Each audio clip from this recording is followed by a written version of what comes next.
and gentlemen, if I may have your attention, please.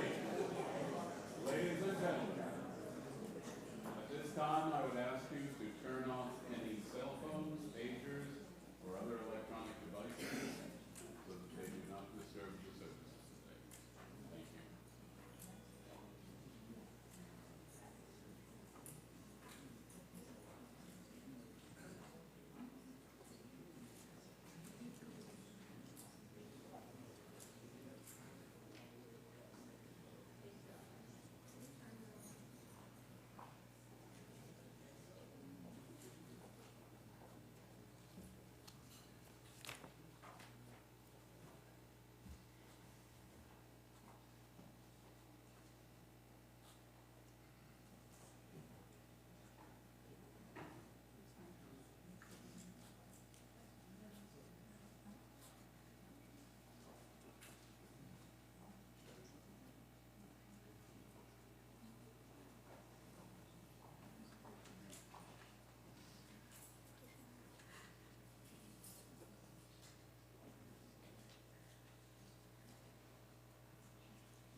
We gather today with heavy, heavy hearts to bid farewell to our beloved father, grandfather, great-grandfather, and dear friend, Harry Kaufman. Harry was a hero not only to his family, but to our country. And so we're going to begin this service today with the ritual of taps. And so I'm going to invite in our honor guard and invite our congregation. For all who are able, please rise.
You may be seated.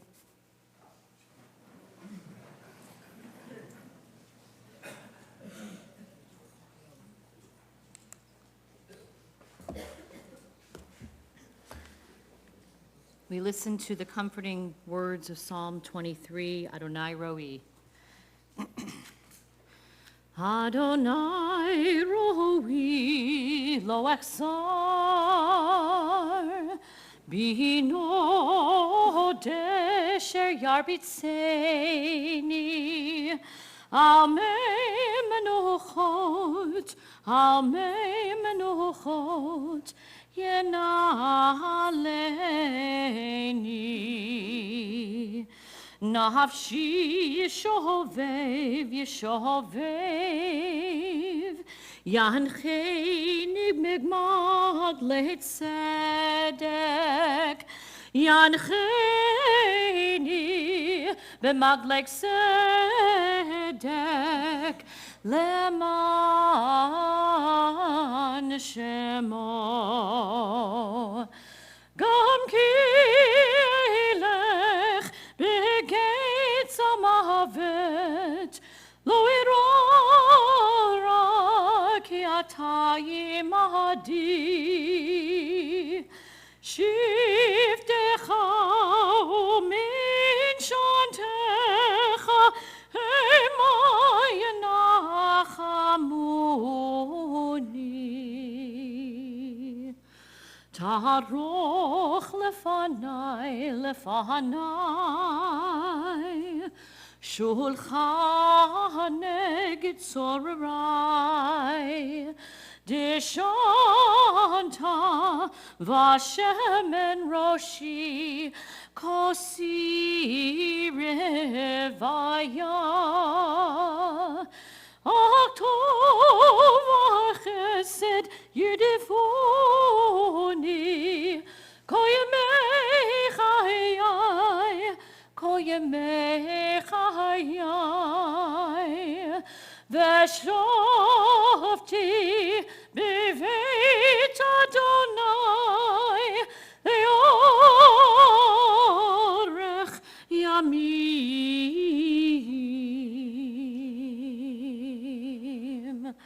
אדוני רואי לא אכזר, אדוני רואי לא אכזר.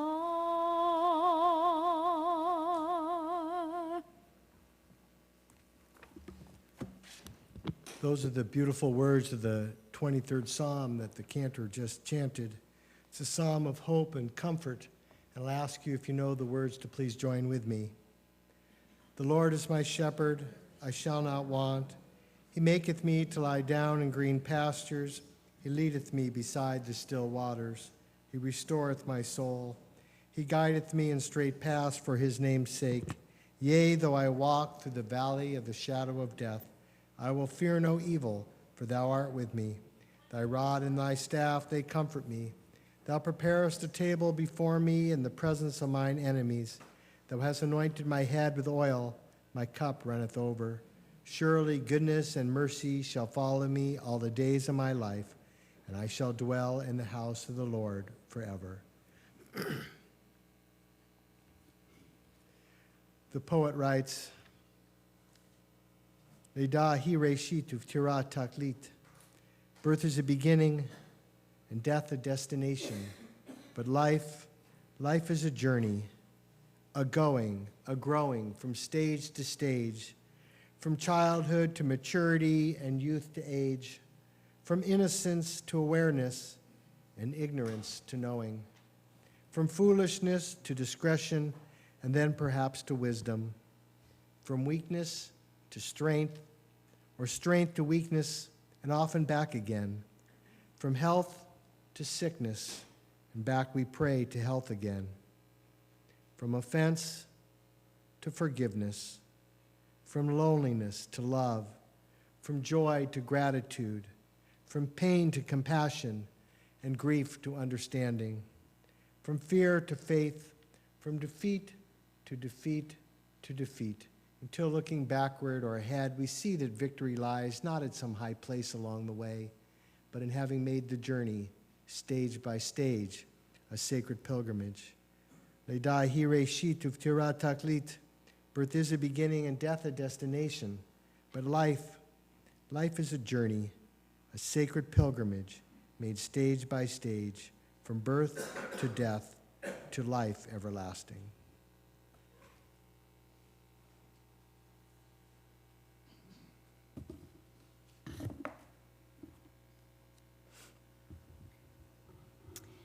Harry Kaufman died this past Monday, November 11th, and it's significant that Monday was Veterans Day, because not only was Harry a captain in the U.S. Army who went to Germany at the end of World War II to attend to the starving and wounded in displaced persons camps, an event that I'm sure shaped his life forever after. He was a person who served his entire life. The decades of children and their families who called him Doc, his own family that called him Pop or Poppy, the community where he started a La Leche League and even became a guardian ad litem late in life after he retired into his 70s. He cared deeply about humanity and was a model of virtue.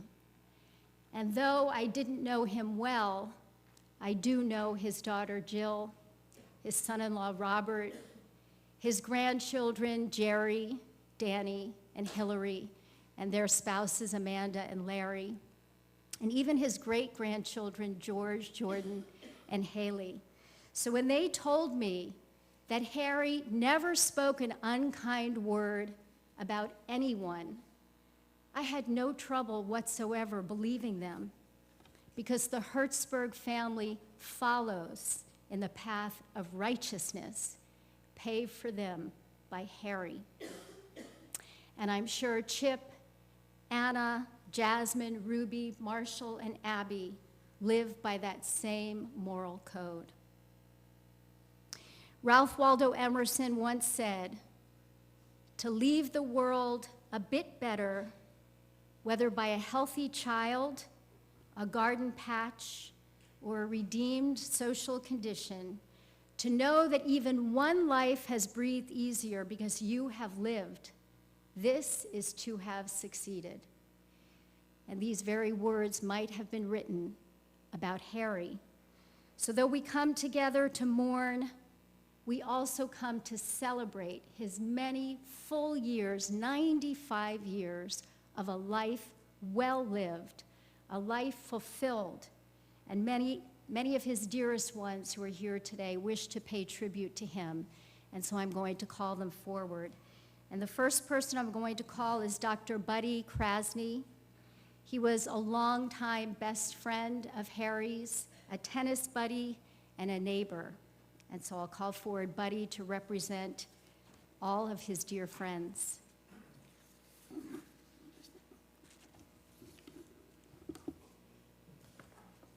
Thank you. You said I would be last. Oh. Harry and I started our practices together.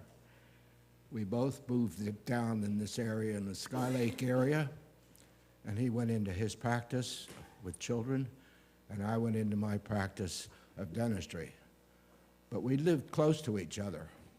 We lived in the same area, and it didn't take long before the two of us formed a bond of special friendship that we shared for many years until this very day. It was a real experience to be a close friend of Harry. We found and confided with each other in very special items that we held confidential, and we shared them. We felt that strongly about each other. Even though we were close in friendships, we celebrated our friendship with our wives, with Fran and Honey. We went out often to dine, to eat. We shared a lot of social activities together. We were a real tight group. We even formed a newsletter that Harry and I edited for the Sky Lake area. We distributed it. That was a project that we decided to do, and it kept us busy for a while. And one night, when we were all dining with our wives, Harry got an emergency call. And he got up and he said, "Buddy, come with me." I said, "Why?" He said, "Just come with me." And before I knew it, we were in a private home, and there was Harry with his palm holding an infant. The infant wasn't more than maybe 3 or 4 months old, and he was drawing spinal fluid from the child's spine. They needed it in a hurry because they found something, and he had to send it over. I said, "Harry, what are you doing?" He said, "Don't worry, the child doesn't feel this." That was the coolest thing I ever saw that he did. But beyond that, my son at the age of 8 decided to chop down a tree with an axe, and he missed it on a stroke and chopped the end of his finger, and it was hanging by him. So I immediately took him over to Harry. Harry sewed it up, and the finger's still there. Beyond that, my wife, Honey, got stung by a queen bee, and she started to blow up, and she had a severe reaction. I took Honey over to Harry. I said, "Harry, let's do something." He gave her an injection, and I believe from that time on, she is the oldest patient recorded in his pediatric practice. We later, finding that we both liked tennis, we formed a group, 4 of us, a group of tennis players that lasted for a period of maybe 15 years, 20 years. We were so well known in that area that we started wearing costumes while we played. We wore capes like Captain Marvel, 4 of us with flying capes playing tennis. On another time, we wore black and yellow socks and yellow outfits like bumblebees.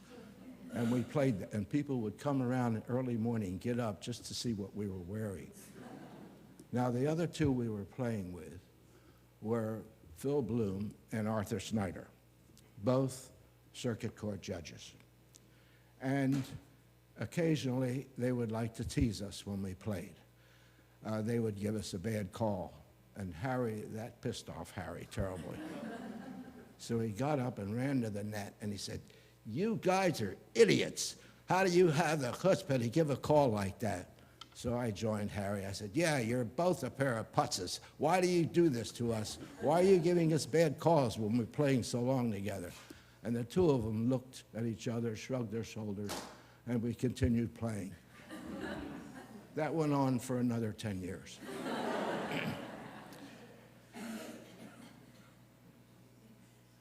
At any event, as close as we were, Harry once confided in me something very serious, and I listened to him, and I said, "Harry, listen, let's make a pact." He said, "Yeah, what's that?" I said, "Look, if one of us is declared a vegetable, the other one will go ahead and visit in the hospital at night, take a 10 cc syringe, and push 10 cc's of air and start an embolism, and that will end it, and he won't have to go that way." Harry said, "Yeah, I like that. We're going to do that." I said, "Okay, Harry." About a month later, I called him up, and I said, "Harry, you remember that agreement we had?" He says, "Of course I remember it." I said, "Well, supposing I'm declared the vegetable, and you get the word." He said, "Okay." I said, "Now, you'd get ready, you get your syringe, and you're on your way, and I come out of it." "Harry, how about that?" He said, "Too late, a deal is a deal."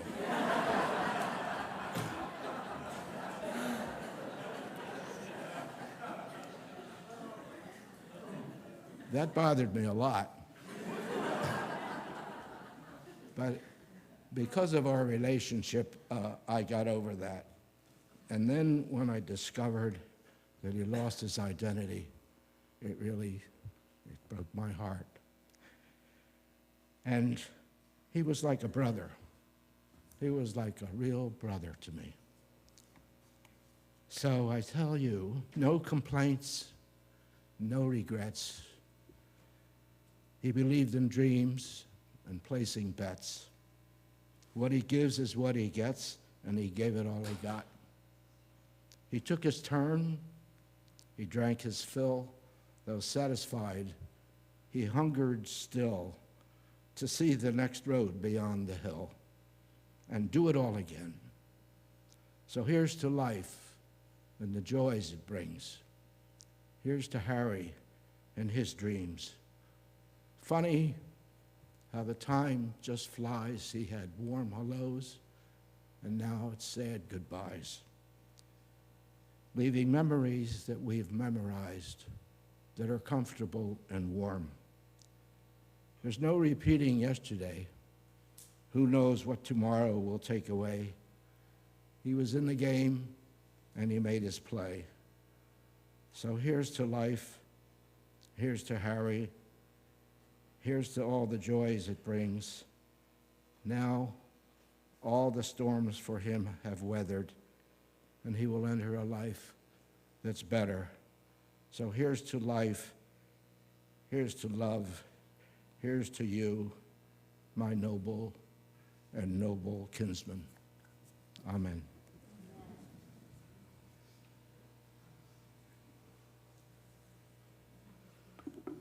That was so beautiful, buddy. Thank you.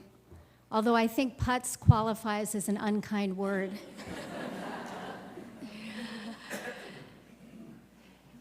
Harry's life was so filled with love. He adored Franny, his wife, who he met on a blind date, and from the moment he opened the door, he knew she was the one. To his own children, who he championed, set an example for, and brought him tremendous joy. And so I'm going to call up Jill and Robert to say some words.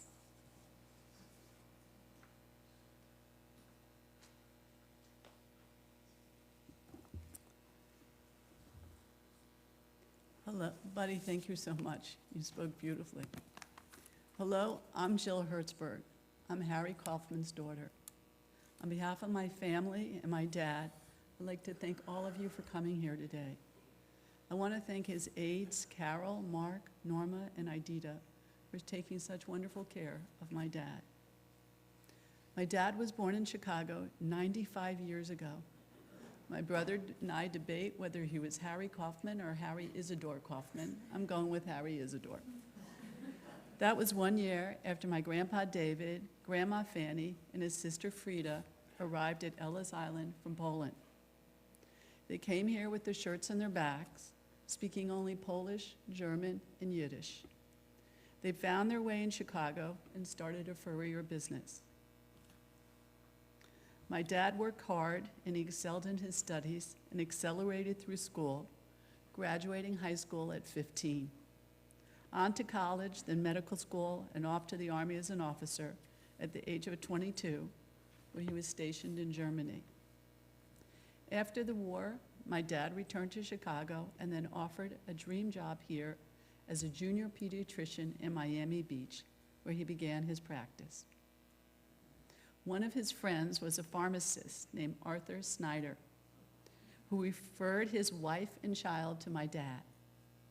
When his wife Helen came with her small baby Michael, she noticed he was not wearing a wedding ring. She asked him if he was married. Hearing the answer, she told him about her amazing sister, who coincidentally was coming in that very weekend to Miami. My dad agreed to go on a date with her sister.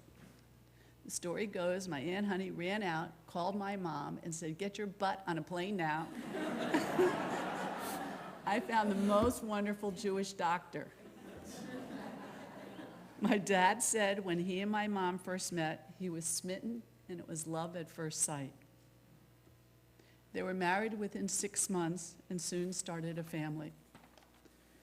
They married on my dad's birthday, June 13th, and were married for 57 amazing years. My parents had a special commitment of love, and it created a beautiful home for me and my brother. We moved to North Miami Beach, where we grew up in Sky Lake, and my dad started his pediatric practice. The doorbell and phone were always ringing as patients were calling about their children. My dad always had his black doctor bag ready for a weekend and night calls. He was always coming and going and visiting patients. On weekends, he would often ask Chip and me if we wanted to do rounds with him. We loved going with him, as he always was telling us stories and singing funny songs. I wrote a paper in 3rd grade about how hard my dad worked and how he loved his patients. He actually framed it and put it on his desk, and to this day, I still have people to come up to me that read it. My dad never raised his voice. He treated people with respect. He was involved in organizations to improve our neighborhood and our community, writing letters to the editor to right a wrong and always fighting for equal rights. His respect for his friends and our family was a constant source of sweetness for all of us. He treated my mom, my brother, and me with such kindness. He never told us what to do or how to do it. He encouraged us to do what we loved and never, ever criticized us. He would always find the sunshine in every possible situation, and we happily followed his lead. He taught me by his example how to joyously be involved with my own children and to give them unconditional love. Simply put, to have a blast while parenting. When I was 16, and I got my first real job at Birdine's at the 163rd Street Shopping Center, I wanted to get my dad an outfit in the designer men's department. I saved my paychecks week after week and finally went to the department store right before his birthday to pick out an outfit. The salesperson who was assisting me asked me what size was my dad. I'd never really thought about that. The salesperson asked me to look around at the different men in the department and sort of decide which size my dad was. So I did, and I pointed to one of the men. He wrapped it up, and I drove home with such pride. I came in and announced that I had a birthday present. My brother Chip came in the kitchen, so did my parents. My dad unwrapped the sweater and pants that I had bought him and held them up, I still remember, and they all looked at me because I had bought extra, extra large.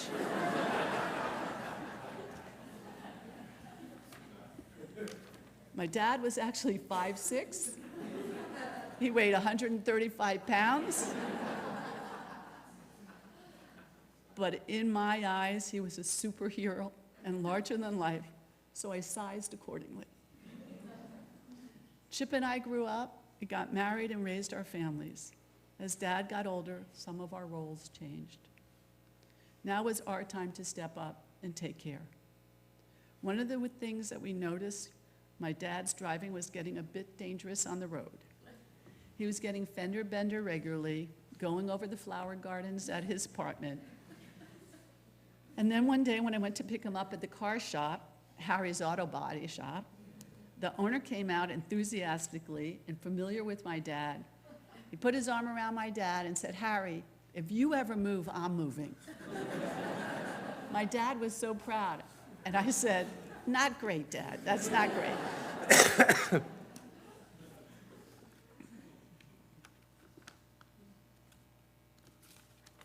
At that point, I mentioned to my dad that perhaps he should consider getting a driver. He wanted no part of that. I finally suggested we make a deal. We'll go to the license place, and he'll take the driving test. If he failed, no more driving. Whatever the result, I would honor, and he would honor the deal. He thought about it, and then a few weeks later, he called me up, and he said, "I have a great idea." I said, "What is it?" He said he researched and found out that the VA tests veterans, and that he could go to their driving school. I called up, and amazingly enough, he was correct. I made an appointment, and we shook hands. That was the deal. We got there, and they had this amazing driving school and a mock car. The instructor was a young, lovely Indian woman who greeted us and checked in my dad. I sat on the side as they entered the marked car, and I saw them driving. When they came out, they were chatting and laughing. She turned to me and said that he was so wonderful, that her dad was a pediatrician in India, and that my dad reminded her so much of her beloved father. After the chit-chat, I said, "Okay, so how did he do?" She said, "He passed." My dad cherished his friends and always had so much fun with all of them. He had his tennis boys and their lunches after tennis that went on and on. His friends became household names, and we all loved them. He played bridge and loved his bridge friends. He loved being part of everyone's life. He loved his life, and life loved him back. Lately, when I'd visit, each and every time, as soon as he heard me, I would get a heartfelt, "Hello, Jilly Beans, so nice of you to visit." I would always ask him about his day, his food, his A's, and he would always smile and say things were so good. One day I brought my grandchildren there to play in the park with my dad. It was really hot, and it was July, and I mentioned to my dad that it was so hot. He said, "No, actually, it's perfect out." I will always carry my dad in my heart and in my soul. My dad was not 100% lately, but at times he would shine through. Recently, on October 1st, my home phone rang very early in the morning. I jumped up to get the call. I saw it was from my dad's house. I answered quickly to see what the problem was. My dad and his aide were laughing and saying my dad just woke up and wanted to call me. He was so happy and telling me how great I was and what a wonderful boy Chippy was and what good grandchildren we had. And I said, "Dad, do you know it's my birthday?" And he said, "No, I just called." I told him that was the best birthday gift I ever received, and I wanted him to know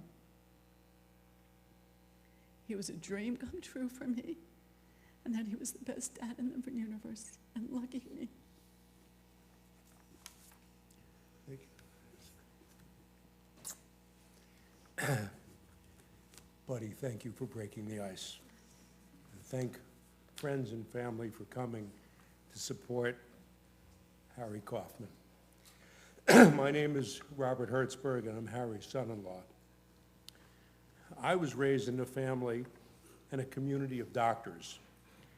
These doctors demanded deference and respect, and they received it. Many of these doctors I knew as a little boy. They were friends and associates of my father, who was also a doctor. But no matter how familiar we were with these doctors, no one ever called them by their first name, only called them doctor. These doctors were imperious, powerful men. They were like gods in my blue-collar community. So I started to date Jill, and I met her parents, Dr. and Mrs. Harry Kaufman. And after several months of dating Jill, Harry called me aside and said, "Robert, please call me Harry. Don't call me doctor." It made me really nervous. And it took a few repeats by Harry of, "Robert, please call me Harry," before I had the courage not to call him Dr. Kaufman. So I figured that Harry approved of me and thought that I was okay for Jill. But what I really didn't understand was whether he liked me or not, he was Harry, not Dr. Kaufman. But fortunately, he did like me. So I began to understand that this doctor, this Harry Kaufman, was very special, he was unique, and he was different. He was less interested in titles and the pomp and circumstances, and he was more concerned in people and in helping people and in serving his patients. He was open, he was warm, he was kind, he was fun, he was funny, and he was welcoming. Harry was never in a hurry. He was never too busy to stop, smile, and provide an encouraging, sweet word, especially to a concerned mother or frightened child. Harry lovingly welcomed me into his family. So About a year or so after our dating, Jill planned a Hertzberg and Kaufman family weekend at my parents' home in Vermont, where I was supposed to pop the big question. So everybody's up there, Jill's family, my sisters, Jill's brother, and we go to this incredibly romantic family dinner. All eyes were on me, and I choked. Saturday night, more romantic, beautiful dinner. I choked again. Jill, if you know Jill, was furious with me.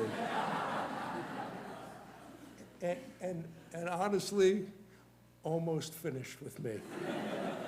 Her family had traveled far for this special celebration.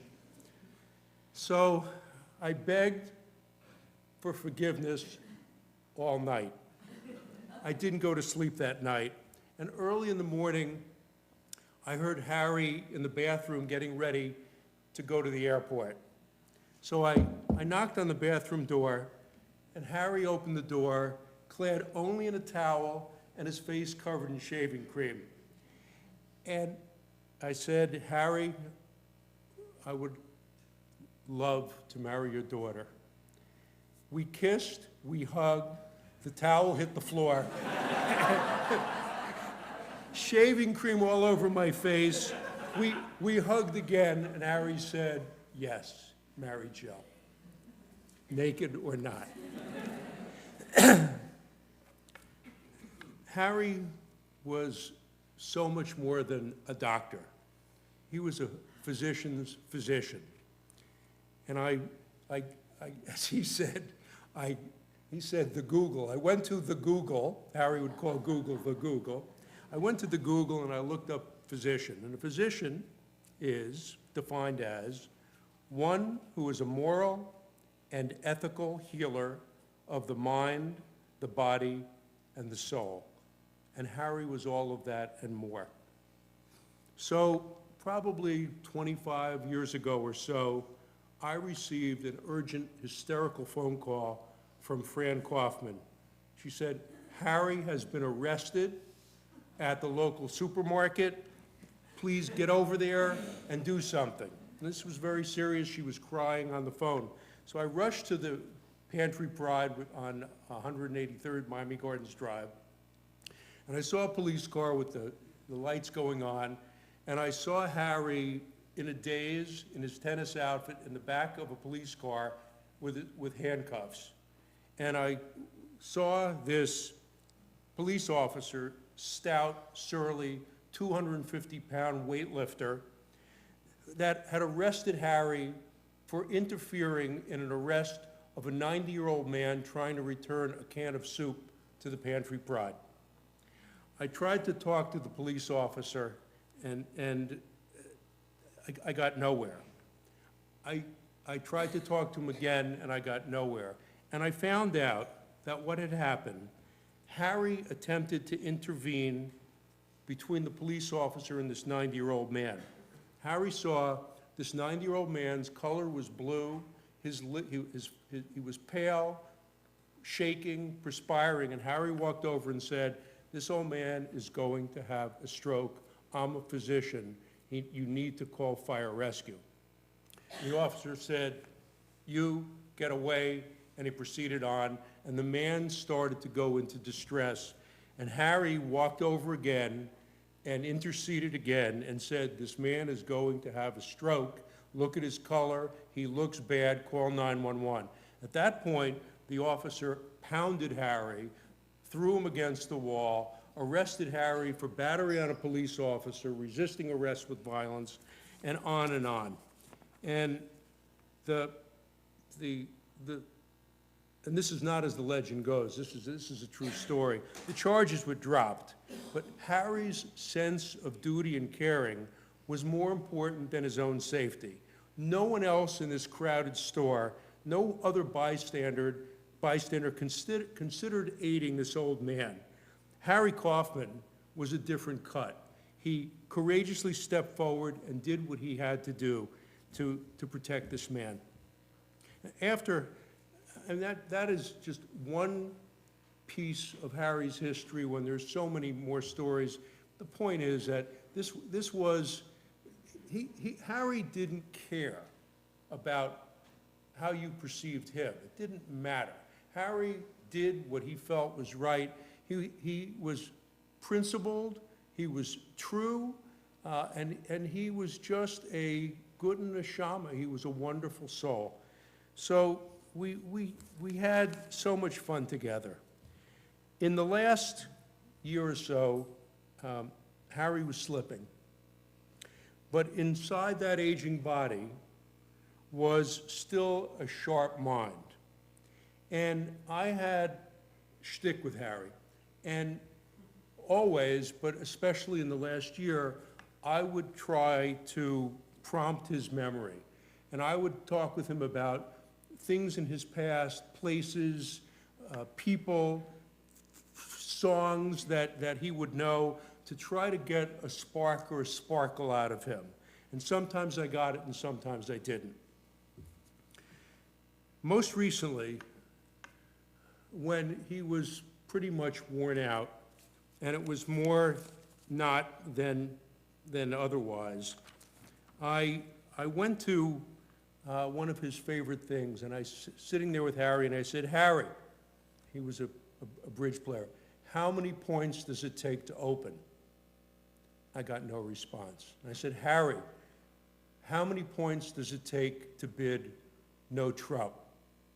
I got no response, and I knew that this was maybe 2 months ago, and the times were bad. So I was getting ready to leave, and I said goodbye, Harry, and I'm walking out the door, and I heard 13 points to open, 16 to 17 points to bid no trout. The mind was still engaged. So Harry has had a profound impact on the entire family, his friends, his community. We will talk about him, we'll smile, we'll laugh, we will miss him, and we will forever love him.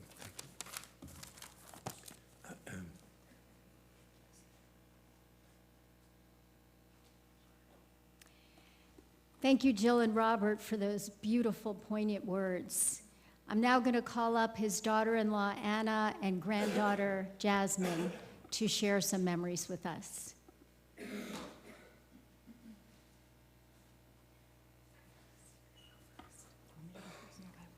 ahead. It's this one. Or just go that way. Okay. Right.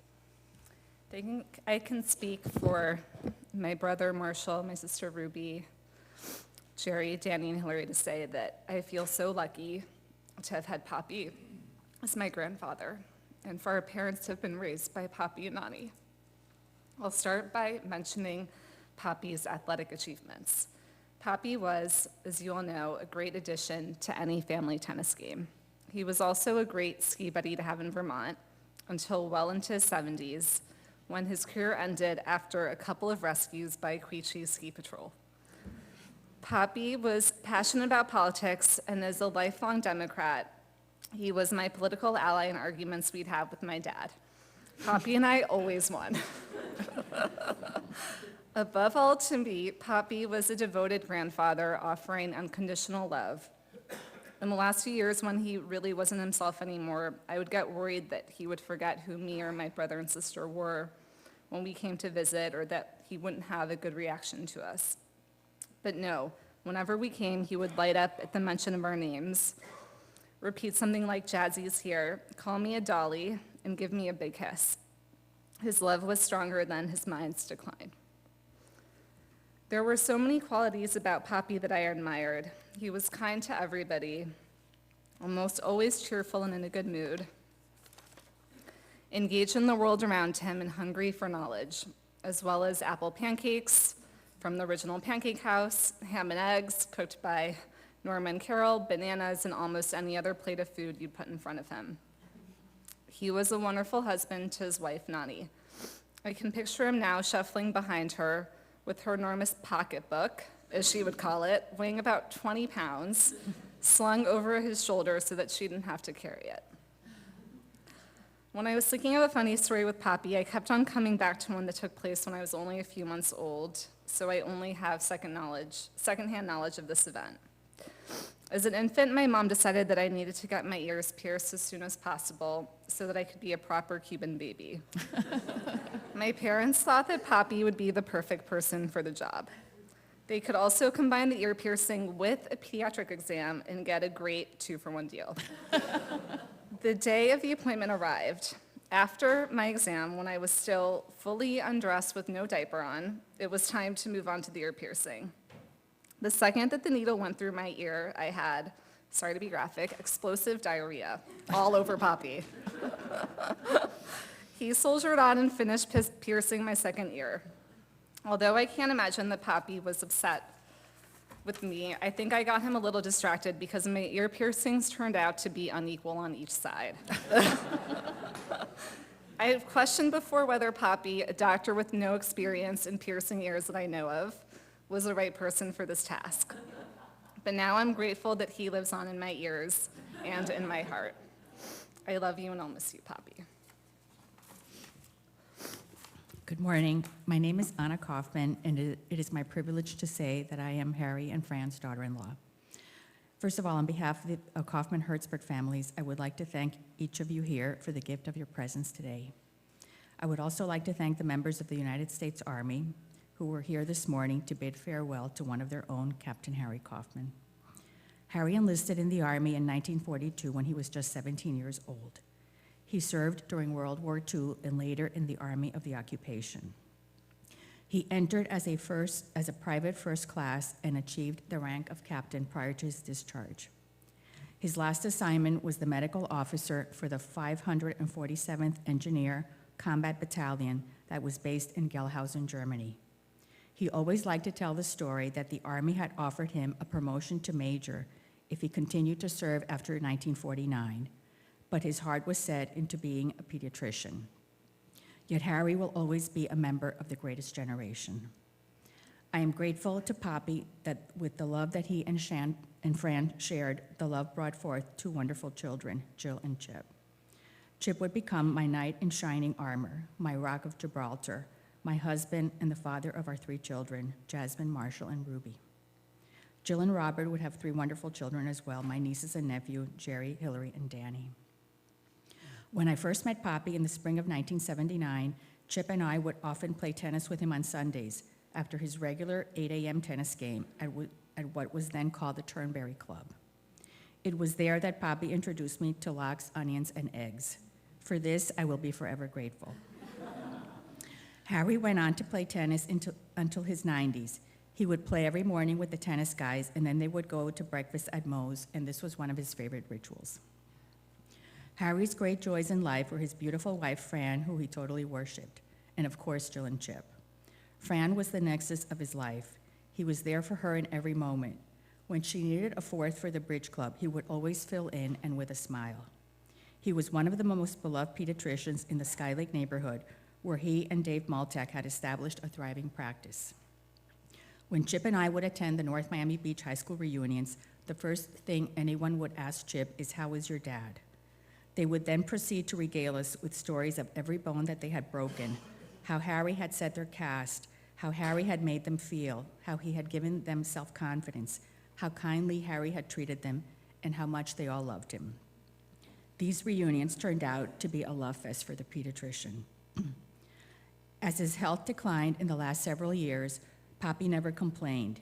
He was never a woe is me kind of guy.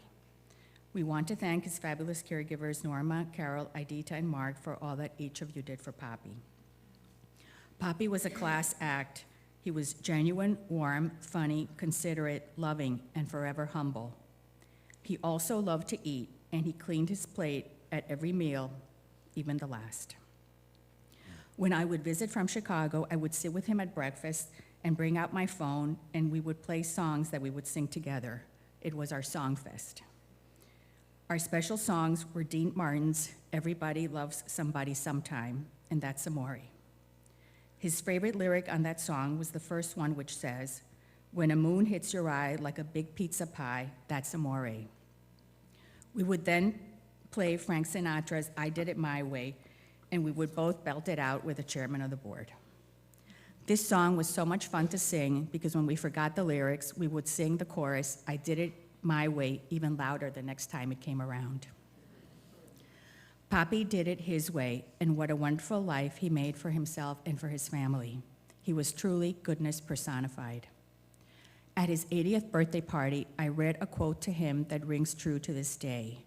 It is by Winston Churchill, who said, "We make a living by what we get, but we make a life by what we give." Harry was a giver, and he remained one until the end. So let this be a teaching moment for all of us.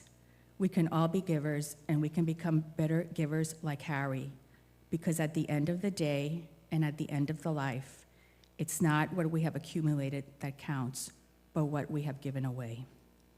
Papi, I will love you always. I will be grateful to you always. I will honor your memory always with how I live my life, and you will always live in me because you are a part of me. And yes, Papi, that's amore.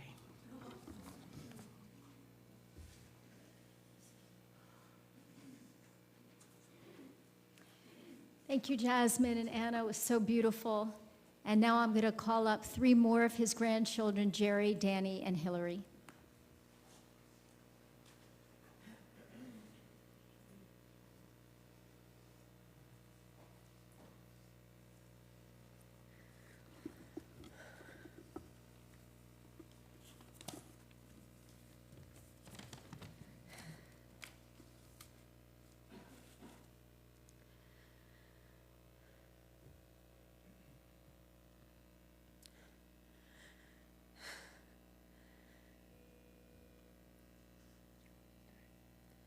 My favorite place in the world was my grandparents' house on Sky Lake. I can still remember and picture every inch of it. I loved swimming with them in the lake and catching tadpoles, dressing in my grandmother's jewelry, playing the piano and violin, and feeling truly loved most of all. Although they had a large 2-story house with many bedrooms, I always ended up snuggling and sleeping in their bed with them when I slept over. They had a huge picture of me as a baby in the middle of their house, like a piece of art. I never heard the word no or anything critical when I was with them. Instead, they always told me I was perfect and beautiful and special, and it never got old. My parents were very loving and affectionate, but I was not always right, and I did not always get my way with them. I used to call Nani or Papi to complain at these times and tell them something that my parents did or didn't do, like refuse to buy me more candy or let me watch more TV or something really horrible and unfair like that. And they would immediately call my parents. I would hear the phone ringing minutes later, and they would say, "Jilly, you're wrong. Jerry's right. Whatever she did, whatever she wants, you give her, and you're right." I remember one time in particular when I asked my parents if I could sleep at a friend's house, and they said no. Well, that was it. I ran to my room, grabbed my pajamas and a pillow, and came back. "I have a plan," I said calmly. "I love you very much, and it's very nice here, but I'll be running away soon. I won't be far, and I promise to visit, but I'm moving in with Nani and Papi." At the time, this seemed like the perfect plan, although I never followed through with it. I was so lucky to have them as grandparents. Papi was brave, exceptionally kind, smart, and loving. He truly was one of a kind. He was a hero, not just in the Army, but in life. He set the bar so high for pediatricians. I think that's why we've gone to a few. He was loved by everyone. He was loved by everyone who lived in North Miami during his many years of practice. He was a superhero and a rock star. Every time we were out, people would come up and regale us with stories of how he was amazing and saved somebody or helped somebody and was so loving and amazing. Papi taught me, by his example, to stand up for myself and defend others, to give back and be involved, to be present, to be an active participant in my community, and to find a spouse who is my partner and love them endlessly. I cherish all the many years I had with my Poppy, and I feel so blessed that he knew and loved Larry and our children, and they him. I will always love you, miss you, and have you in my heart, Poppy, and I hope you're with Nani now and at peace.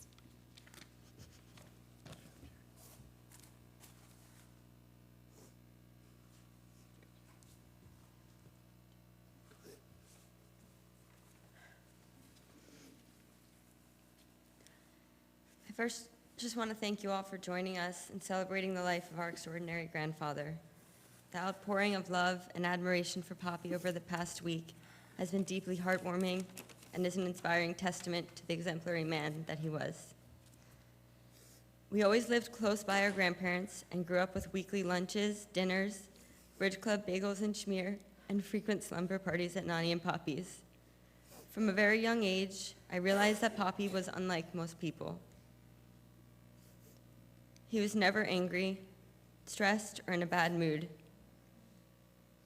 Positivity radiated from him and always made me feel at ease.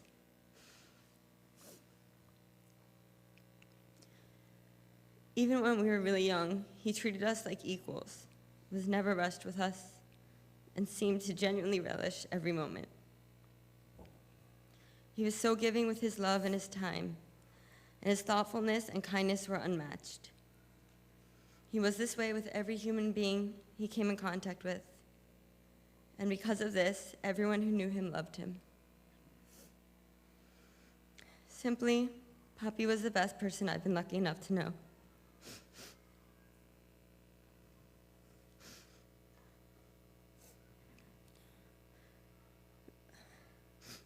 Most of you know Poppy's tender nature firsthand, but he also had an unshakable competitive spirit that would come out on the tennis court with the tennis gang, my mom and Uncle Chip, and all of us cousins in our family matches. I played a one-on-one match with Poppy on a scorching summer day when I first moved back to Miami. Poppy was 90 at the time, and yet game after game, I was the one requesting water breaks, struggling to keep it together against the man who seemed to never hit a ball into the net. After a couple hours, Poppy stopped and said he felt like maybe he could use some water. I knew something was wrong. As he came closer to me, I saw the color start to drain from his face, and I asked if I should call an ambulance. He gently said, "Thank you, Dolly. I think that's a good idea."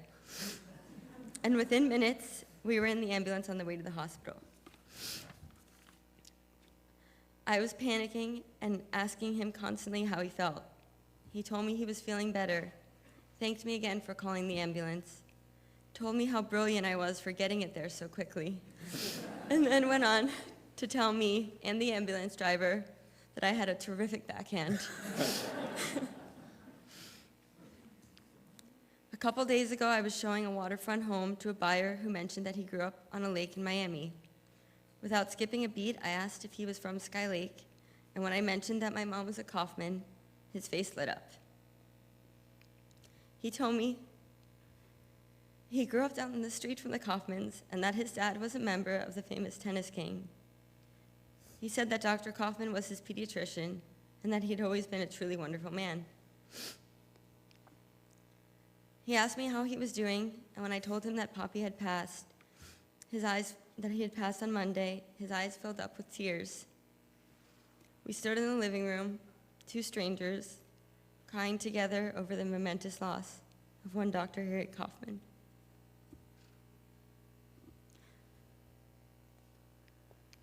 Poppy was the kind of person who led by example and set the highest bar without even realizing he was so uniquely exceptional.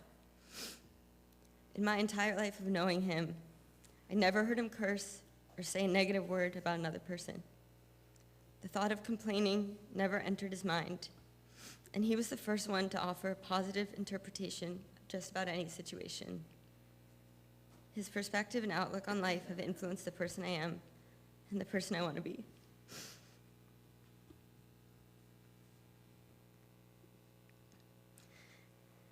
I miss him already and will continue to miss him every day. I felt comfort in thinking about him again being reunited with Nani, and once again, gleefully schlepping her gigantic handbag around endless tchotchke shops together.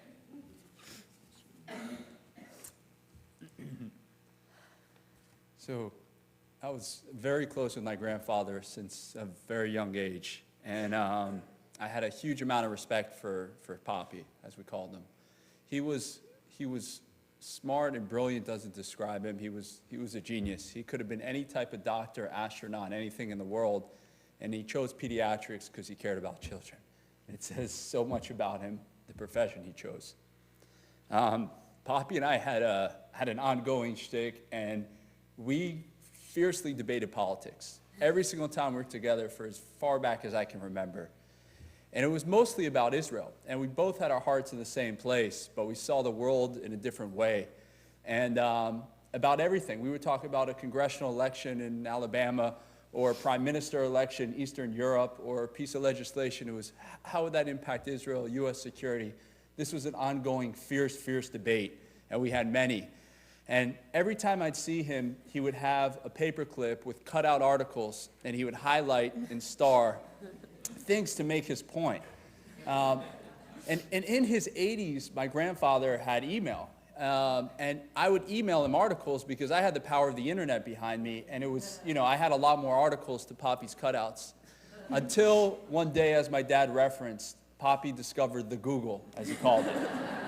And when he discovered the Google, which to Poppy, it wasn't just the internet was the Google, the computer was the Google, the Wi-Fi was the Google, but he discovered the Google and he flooded my inbox. He completely flooded my inbox, making his points. And last night I searched his email, which was HIK something at Gmail. He put the I in, Uncle Chip. And all these amazing emails of back and forth from Poppy once he got on the Google, these articles, newsletters, blogs, he just would send them and send them and send them. And we had these heated debates back and forth in email. When I'd see him for lunch or dinner, I'd stop by and get together. And they were heated, but our hearts were both in the same place. And one of the emails, I ended it after a lot of fierce back and forth. I ended it with, Poppy for president, that would take all the worries off the table. Harry K. all the way. So that gives you a little taste of the flavor we had back and forth, and they were heated.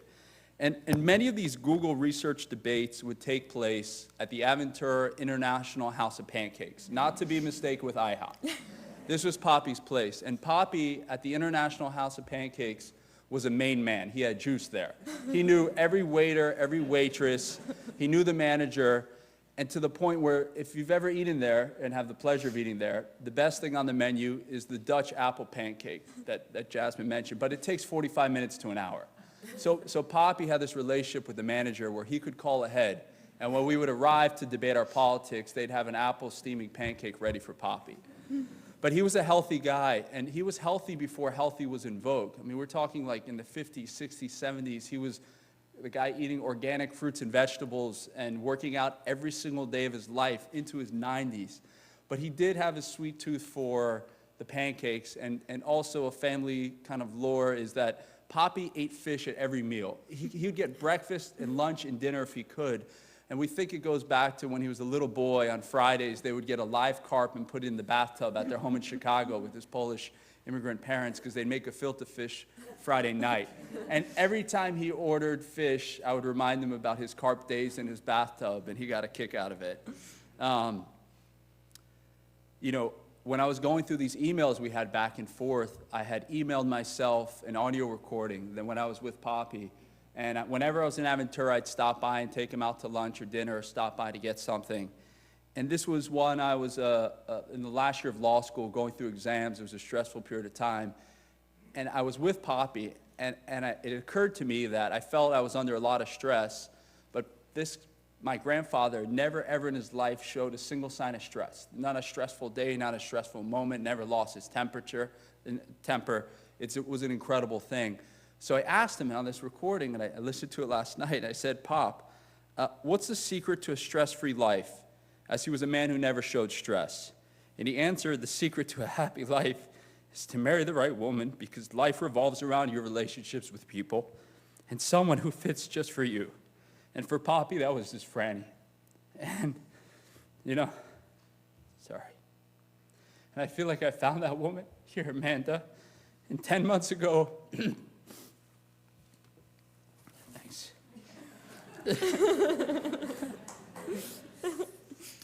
10 months ago, we had a baby.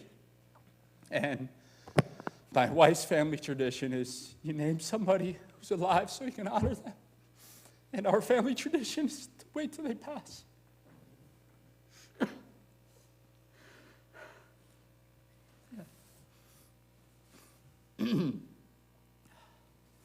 So we debated the names, but both knew we wanted to name after Harry. And we named Haley after Harry because she has his spirit in his soul. She lives on with him. And someday we'll explain to her the great man he was. So thank you all for coming here today. We love you all.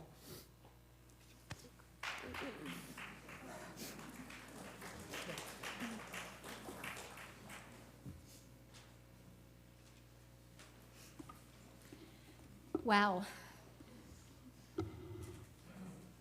Everything we've heard this morning leads to this moment, to this song that Harry used to love to sing with his family. I'm just wild about Harry, and he's just wild about me. Harry's life is a love story because all the goodness he put out into this world came back to him multiplied again and again through all of you. You'll carry him with you always. And think of him when you are compassionate and generous as he was, when you write a letter to the editor as he was wont to do, when you serve with an open heart, and when you call someone Dolly and give them a sweet, hairy smile. Zichrono livracha, may his memory be a blessing. Amen.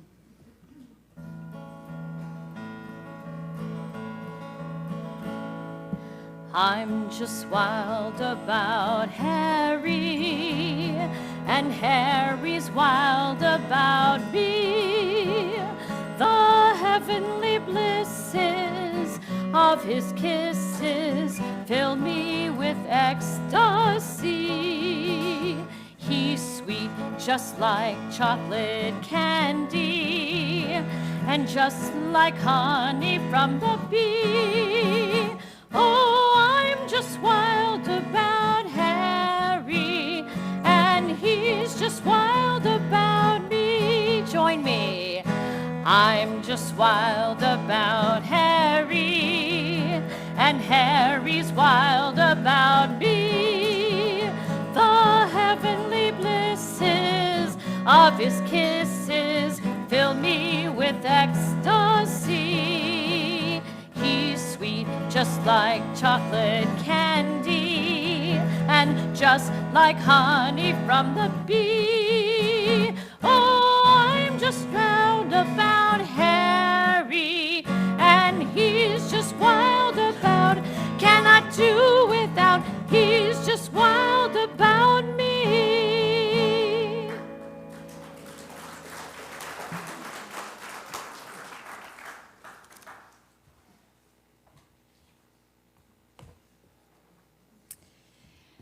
As we move to conclude our service, I just want to share with you that the family will be receiving visitors immediately following interment at Lakeside at 1620 Northview Drive at the Hertzberg residence.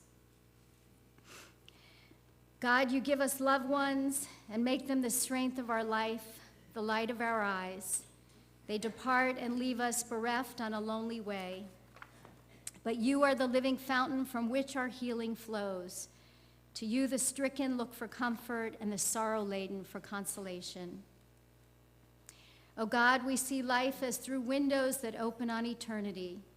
We see that love endures, and the soul endures, as you, oh God, endure forever.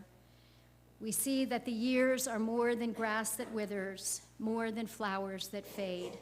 They weave a timeless pattern in a world that is the dwelling place of your love and your glory. And I invite you, if you're able, to please rise for the El Malay Rachamim.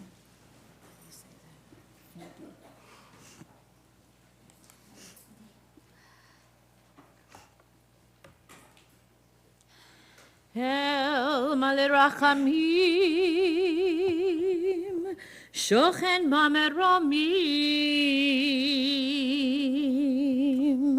Hamsei Menucha Nechona, Tachat Kanfei HaShekhinah, Im Kedoshim Utohorim, Kizaharakia, Mazehirim, Et Nishmat Hershel Ben David Ufegi, Shalach Leolamo, Baal Harachamim, Yastirehu Betseter Knafav Leolamim, Bitzror HaChayim et Nishmato, Adonai hu nachalato, Ve'yanuach b'shalom al mishkavo, Ve'nomar Amen. Compassionate God, eternal Spirit of the universe, grant perfect rest in your sheltering presence to Harry Isadora Kaufman, who has entered eternity. O God of mercy, let him find refuge in your eternal presence, and let his soul be bound up in the bond of everlasting life. God is his inheritance. May he rest in peace. And let us all say, Amen. Amen.